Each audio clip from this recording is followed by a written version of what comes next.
All right.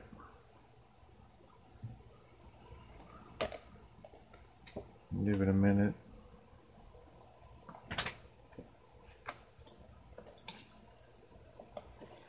Howdy, howdy.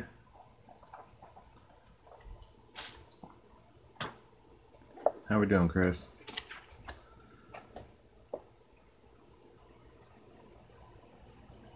Oh, sorry, man. It's been crazy lately.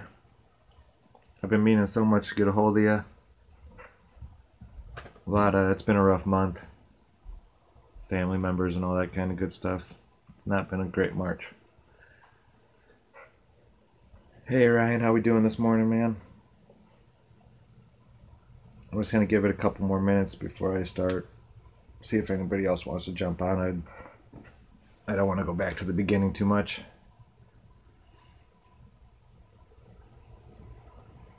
Hi, Anita. Yeah, this one is just gonna be about what I've been doing lately. Um, I try to do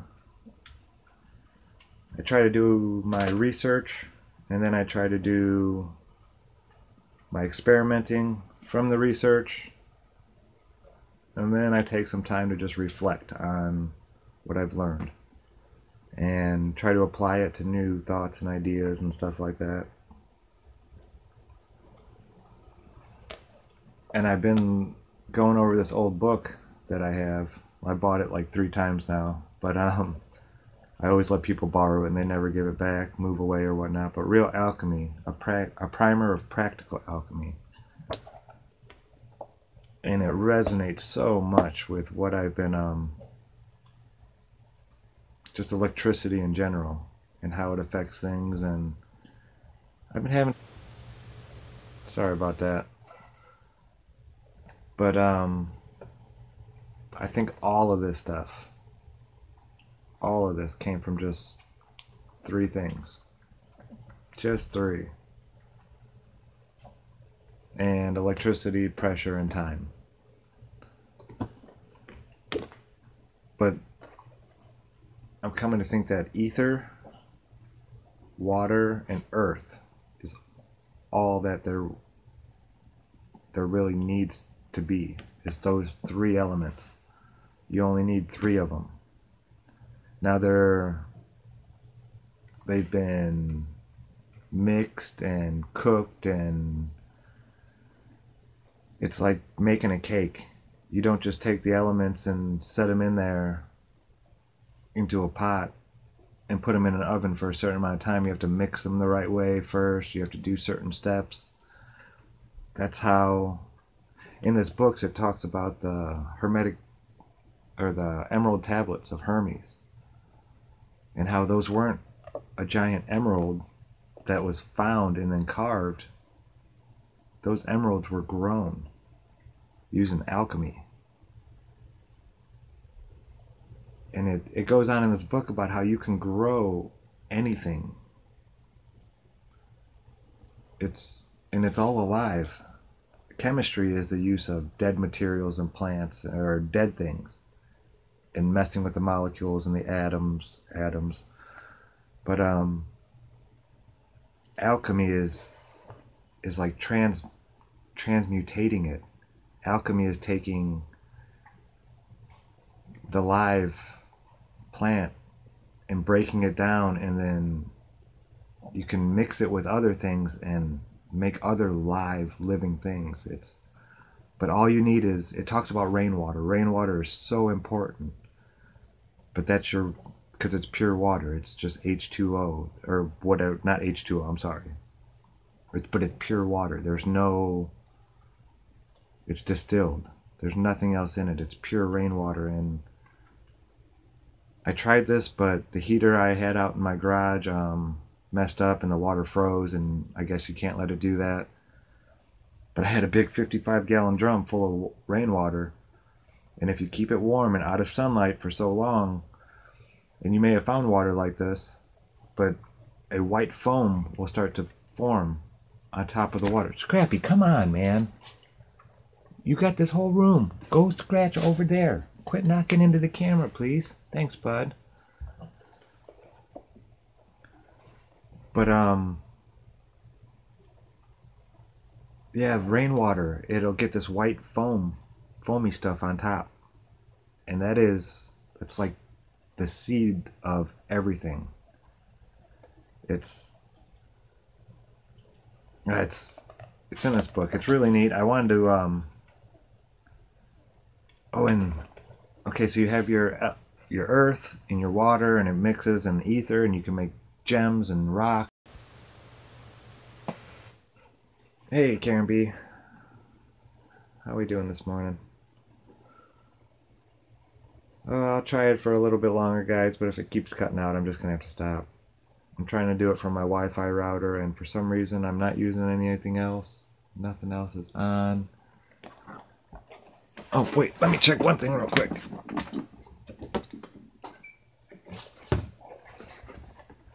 That might help a little bit. Okay, but back to the ether. And then I'm going to get into this book a little bit.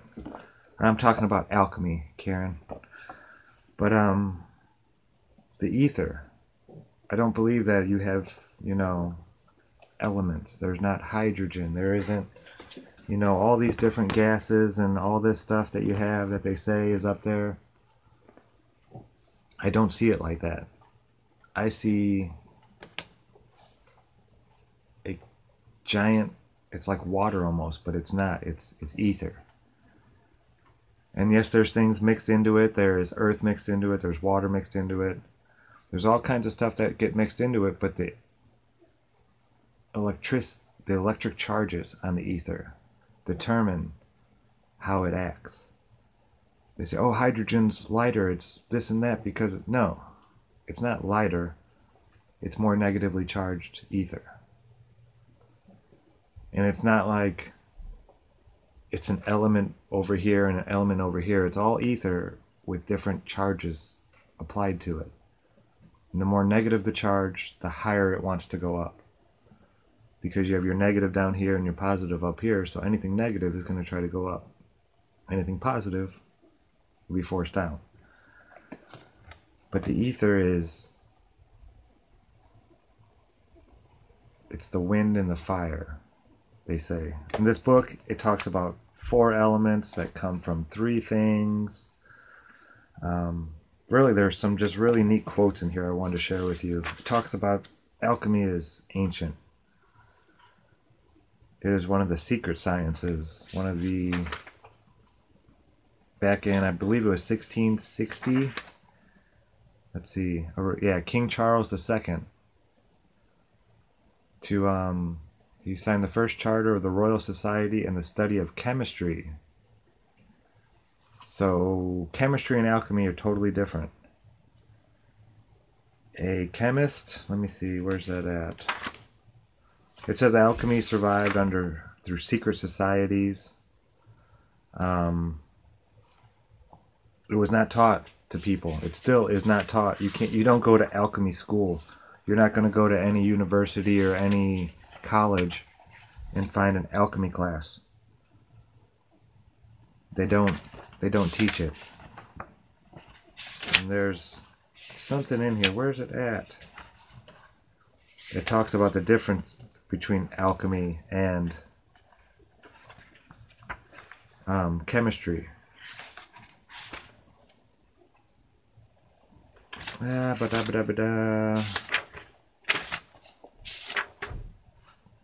It gets into, there's stuff on the Kabbalion in here. There's things, Hermes, it talks about Hermes was really big into alchemy. There's actually alchemists still, they do have alchemist schools, but the schools are small, and they don't have a lot of, and it's very expensive. I tried looking into it, actually. I used to practice alchemy before Flat Earth.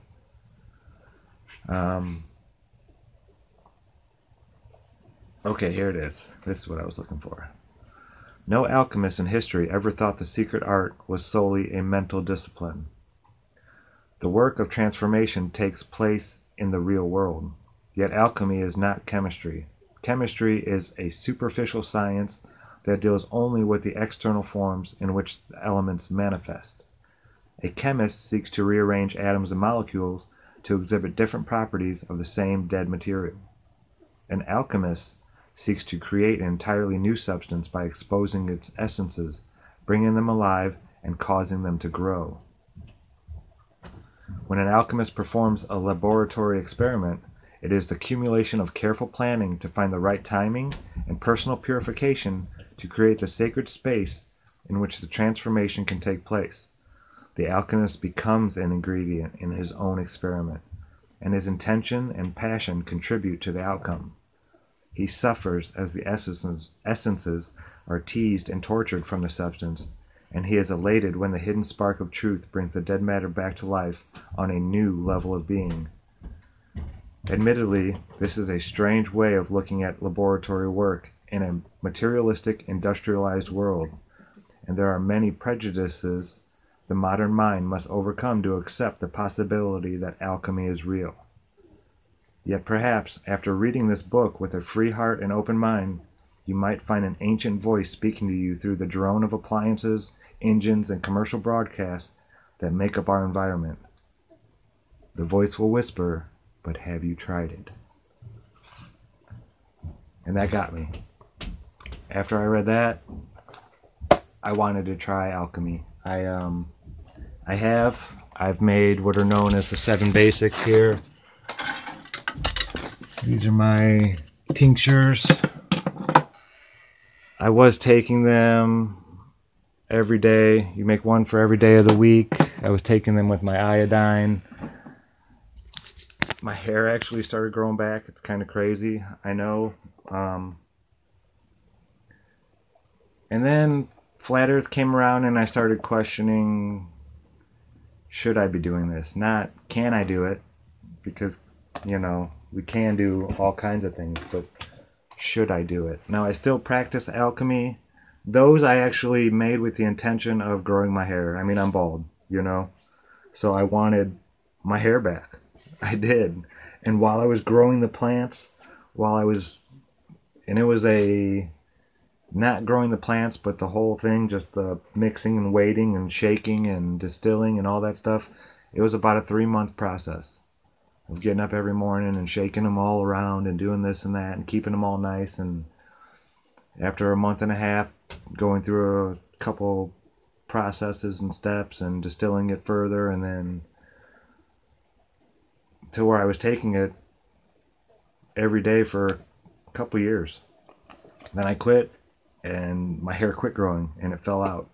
I was like, oh, wow. So I started taking it again, and my hair started growing back a little bit, and then I realized I don't care. I just don't care. So I'm not going to, but it was neat because I realized that you can do this stuff. I mean, I don't know what I look like with red hair, Des. I haven't done that one yet. Thank you, though. I appreciate it, brother. But yeah, I practiced alchemy for a while, and there's some things in here else I wanted to share with you, though.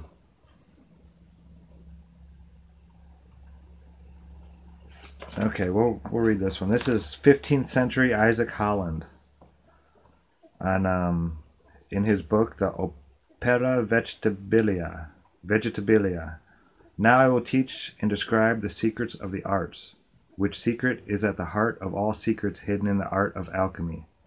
Since one will here understand the wonderful works that God has accomplished in all things he has made out of the 4 elements. For I shall here teach you to know the spirits of herbs, trees, and all growing things, how to separate them from their bodies, and also how to purify the 4 elements and restore them to their first being and their first perfect power. That is, that when the elements are purified, how they can be put together again and make a perfect fixed body of them, which is then glorified and has a miraculous effect. Yeah, this stuff is, alchemy is real. It talks about how it's been dragged through the mud over the years. Now it's all coming from an alchemist, so of course he's going to have his own biases. The origin of alchemy are lost in history, and theories abound to where it might have originated. God taught it to Adam and later to Moses. Fallen angels taught it to human women in exchange for sex. It is a remnant of lost Atlantean technology. Extraterrestrials taught it to our ancestors. So pretty much in all the different theories that people have had, alchemy came from the, like the source, the greater, whatever helped make us what we are, no matter what you believe. It taught us alchemy, according to the history. And alchemy is... Now, I'm not saying go out and try this stuff and practice it and all that kind of stuff. I'm just saying that it's been around for a very, very, very long time, according to even the secret societies and what they write themselves. And there's a reason that they don't teach it to us. If you want to take a medicine that is going to actually help you, it works much better if it comes from somebody who is making that with that intention. I'm just saying. I know I go out and I buy my golden seal root and I crush it up myself and I do all that kind of stuff to it and I thank the plant and I tell it, I may be crazy, but I don't get sick very often.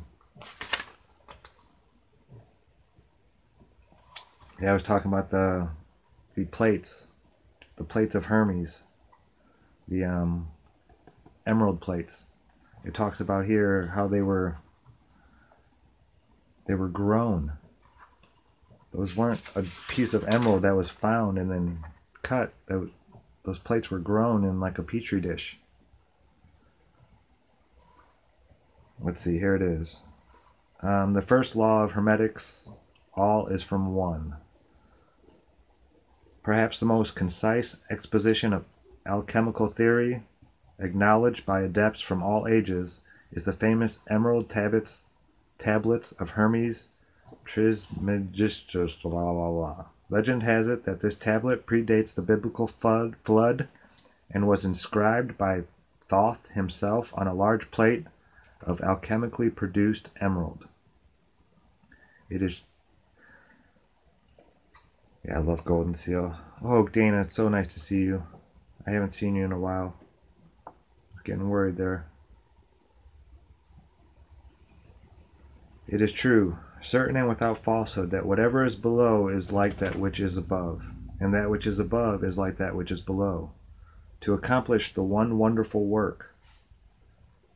As all things are derived from the one and only thing, by the will and by the word of the one and only one who created it in his mind, so all things owe existence to this unity by the order of nature, and can be improved by the adaptation of mind. Its father is the sun, its mother is the moon. The wind carries it in its womb, and its nurse is the earth. This thing is the father of all perfect things in the world. Its power is most perfect when it has again been changed into earth. Separate the earth from the fire, the subtle from the gross, but carefully and with great judgment and skill. It ascends from earth to heaven, and ascends again, newborn, to the earth, taking unto itself thereby the power of the above and the below. Thus the splendor of the whole world will be thine, and the darkness shall flee from thee. And this is not the Bible, folks. I'm just reiterating that.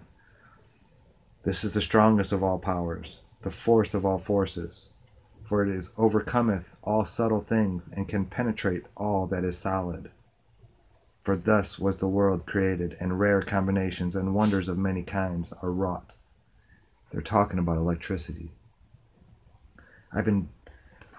I'll finish this real quick, one last one. Hence, I am called Hermes Trismegistus, having mastered the three parts of the wisdom of the whole world. What I have to say about the masterpiece of the alchemical art, the solar works, is now ended. I guess that was the end of his tablets or his book or whatever he wrote. But it talks about how this force, it overcometh all subtle things and can penetrate all that is solid.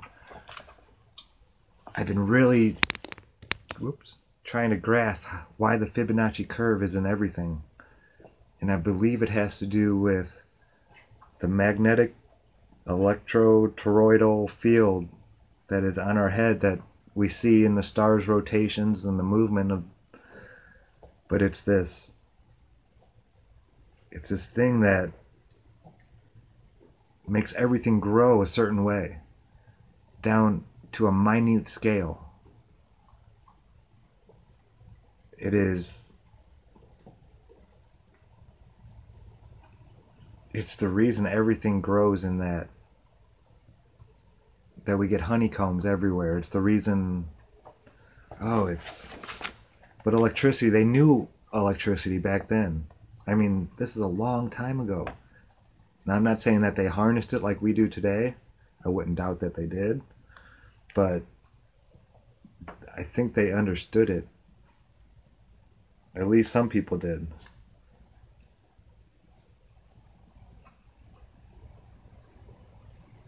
Okay, let me go on. This is from Jean Du Bois, the PON seminars in 1992.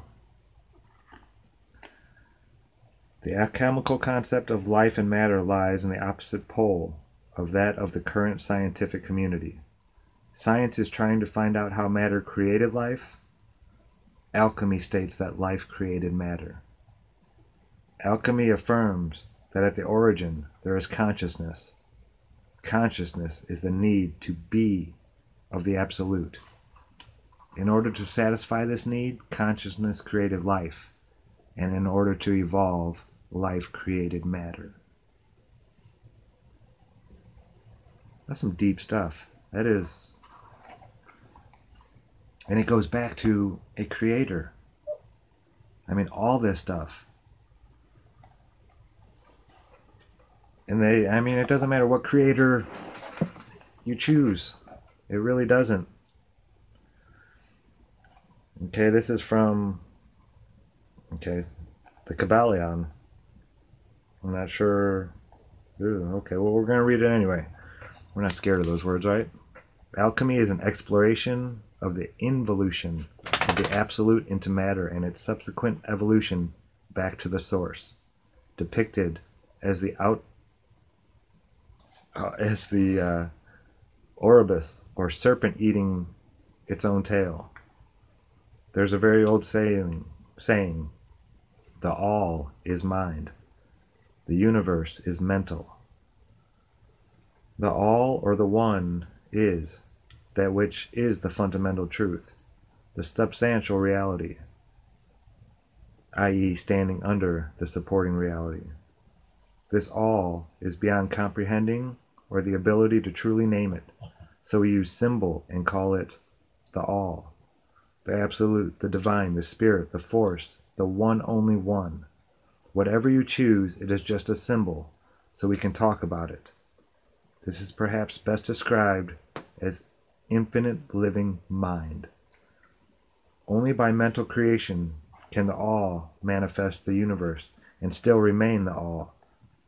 For if a substance was used or acted upon, it would be separate, and the all would not be all.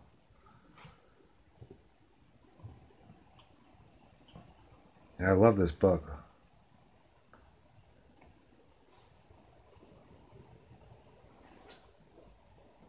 Yeah, I couldn't do the ocean though, Dana. I couldn't do the whole ocean thing. I don't like it. It scares me. That's just me though. I'm thinking desert, middle of desert. Let's see, who is this from? This looks like it's another law of hermetics. What we call matter is only that portion of the all we apprehend through our senses.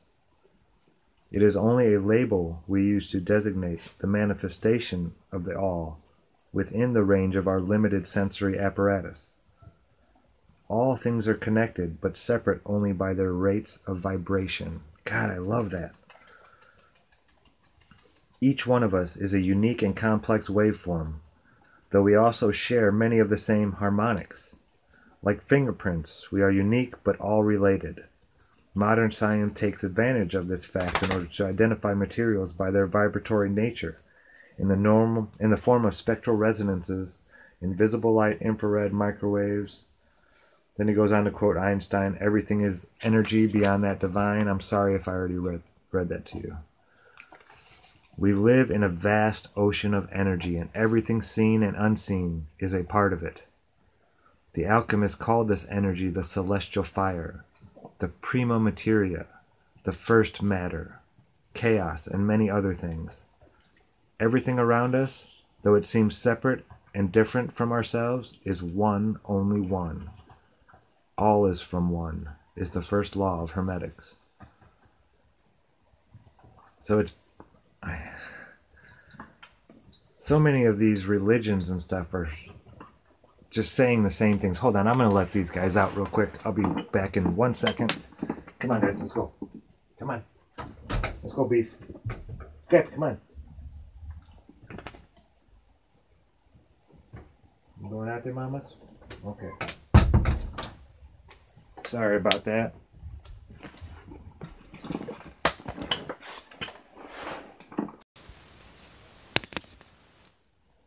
Sorry about that. Yeah, I don't know what's going on with this thing. They don't like when I go live for some reason. I don't know. My internet freaks out. I'm not using any internet except for this. But I am out in the middle of nowhere. And... okay. So the second law of hermetics, polarity, again has to do with electricity. The one reflecting on itself creates the first movement towards polarity. The division of the one into the most subtle spiritualized energy and dense material energy. The one divided into spirit and matter. Today we might call this energy and matter, which are the same. The second law of hermetics is the law of polarity. One of the earliest observations of nature was that everything has its opposite. Day-night, male-female, hot-cold, wet-dry. The one divides into active and passive modes, with the active energy constituting the energies of life, and the passive one the energy of matter. Consider the image of a sine wave. Two opposite energies, but one wave. The Golden Chain of Homer, a book written about 1730 and highly esteemed by several generations of alchemists, called the active energy celestial niter, and the passive energy celestial salt. We call these the volatile and the fixed. These two modes of the one express an inherent polarity as well. I wanted to show you guys this.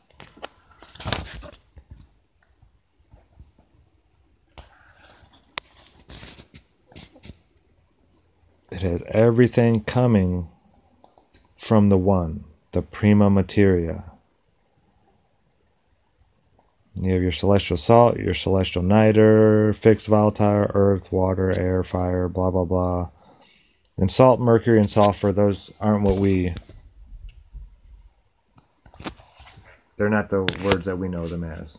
They mean different things.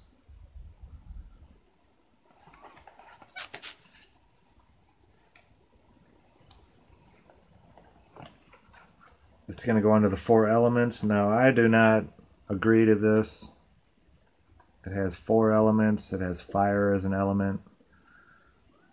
I believe in air, water, earth. Fire is a form of electricity to me. But nonetheless, the energy of life, the niter, operates through the elements of fire and air. Both are active in nature, but fire is the more active of the two. These are the volatile energies. The energy of matter, which is the salt, operates through the elements of water and earth.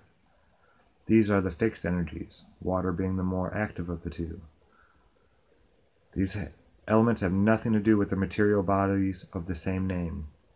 They are in fact energetic states, each with their own unique characteristics.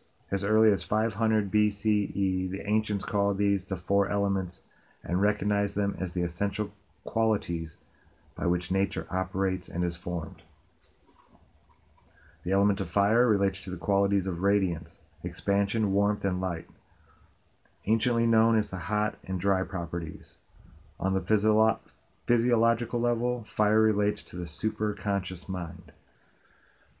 The element of air is penetrating, diffuse, movable, the wet and hot properties. Psychologically, air represents the self-conscious mind. The element of water relates to coolness, contraction, mutability, or change.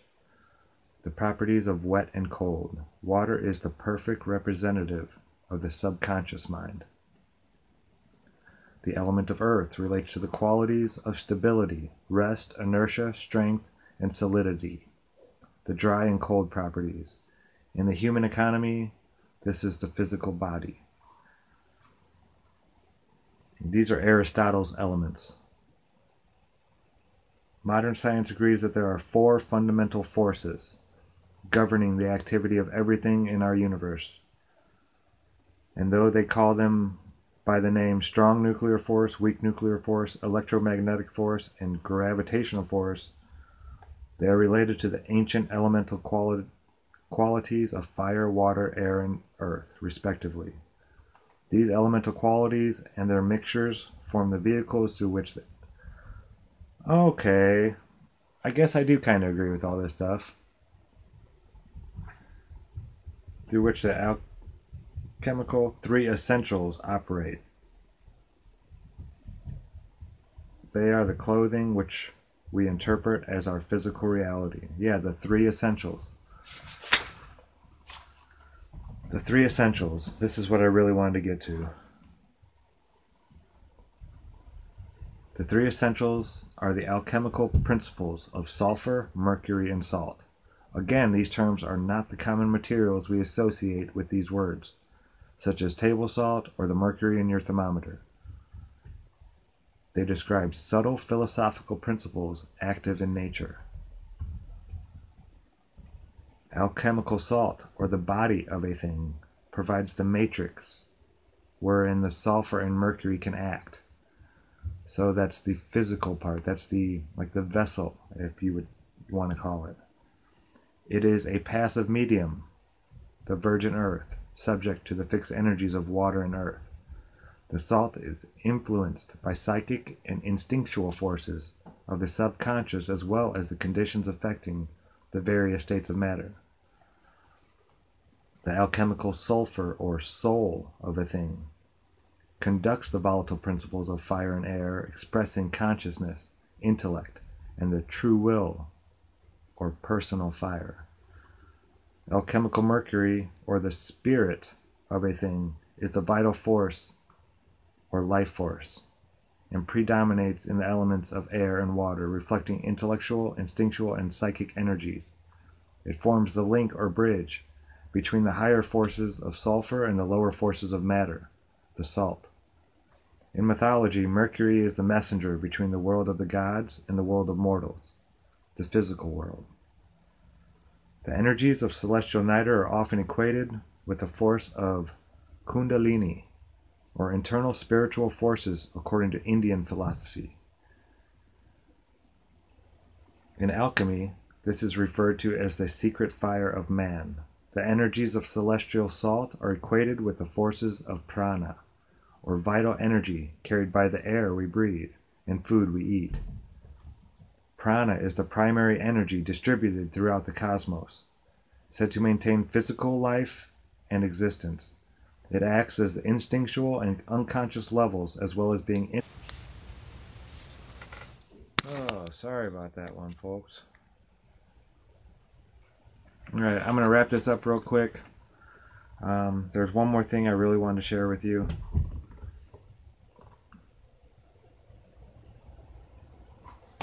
Yeah, and then this would be... Okay, we're going to wrap it up on the three essentials, and then there's one real quick thing I wanted to share. The salt represents the body or vehicle which allows expression of the other two essentials. It is a principle of fixity, consolidation, and focus. The material basis or matrix. The sulfur represents the soul, the consciousness. It is a fiery principle, brightness. The spiritualized male aspect of the one, Kundalini.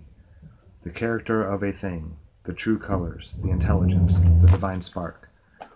The Mercury represents the spirit, the vital life force, the animating spirit, chi, prana. It is a subtle, spiritualized feminine aspect of the one, pure energy. It bridges the air and water elements, the spiritual world and the material world, the volatile and the fixed. It is the sulfur, your consciousness, which directs the life forces through the body. Directing more of the life force through more refined bodies or vehicles is the course of nature and evolution. Alchemical work strives to create, fortify, an incorruptible spiritual body, of which the physical body is a reflection. So that's pretty much just telling you how the three elements can all be mixed together, and they actually do. They make us, they make everything. Okay, the three kingdoms: vegetable, animal, mineral. And then this will be it, folks. It's a quick few paragraphs, and then I don't want it to bust out again. But the three kingdoms: vegetable, animal, mineral. To the alchemist, everything is alive and consists of a body, soul, and spirit, or your salt, sulfur, and mercury. This is true in the vegetable kingdom, the animal kingdom, and the mineral kingdom. That the plant world and the animal world are filled with living beings is obvious to all. The mineral world is generally looked upon as non-living because we only understand carbon-based life. But to the alchemist, the mineral world is also teeming with life and consciousness just as much as the other two kingdoms. The process of alchemy reaches into each of the three kingdoms in order to bring its subjects to a higher degree of perfection. In alchemy, all things are evolving, but considered to be exposed to a wave of energies becoming involved in matter as well, and they're subject to hindrances and impurities from matter not ready or mature enough to evolve beyond a certain level. They call this corruptible matter. As a result, the energies of life are weakened, and the energies of matter predominate when it is the energies of life which should predominate. The alchemists believe that by understanding nature's laws and applying them with art, that it is possible to remove hindrances to the evolutionary wave so that the energies of life can predominate and lift the subject towards perfection. Nature is the greatest alchemist of all. She has all of time to complete the process of evolution, which is constantly unfolding around us like a symphony. The alchemist seeks to assist in this evolution utilizing nature's own laws and methods. In the laboratory, the alchemist can demonstrate nature's laws at work and can speed the processes up. Sacred cycles. The early observations of nature revealed that she moves in cycles, that there are rhythm to everything. Vibration is a periodic event, circular nature. Everything we see, everything we know of is vibration, and because of this, there are certain harmonies established between things. From early times, people observed the stars in order to understand the rhythm of nature. If one intends to help the process of evolution, one has to keep within nature's laws. You would not go out and plant lettuce in the snow. So it is in the laboratory where the alchemist would await a specific time to carry out an operation in order to capture the momentum of subtle forces. There are many such connections between gardening and alchemical works. And you know what? I think we'll come back maybe next Sunday morning if you're all around, and I'll go through chapter 3 and we'll start going through some of this stuff. It doesn't start getting into it's got a really just a lot of neat information in it, I think. That I think would help us all grow a little bit and share. The whole minerals being alive, rocks, all that kind of stuff. I thought was,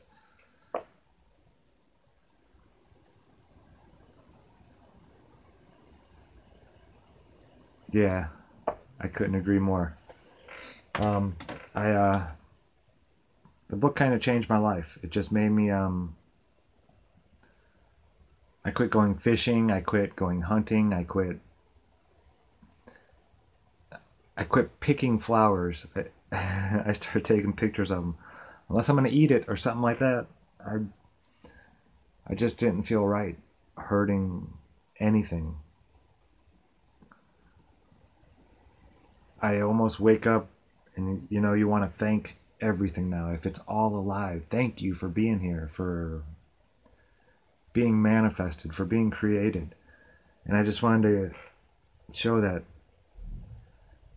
alchemy is so, it's not done. Like I said, it's a symphony unraveling around us right now, every second of the day. There could be something new. There could be something new being created right now, naturally, not man-made, not a synthetic this or that, but there could be something great, something life-altering, changing that we could go out and find right now that just got made in nature. It's not. We'll have to try it again next weekend, hopefully, if I got some free time here. But that's it. Hopefully I'll see you guys on Glowbusters chat later. It's good times for all. Signing out. As always, thanks for watching.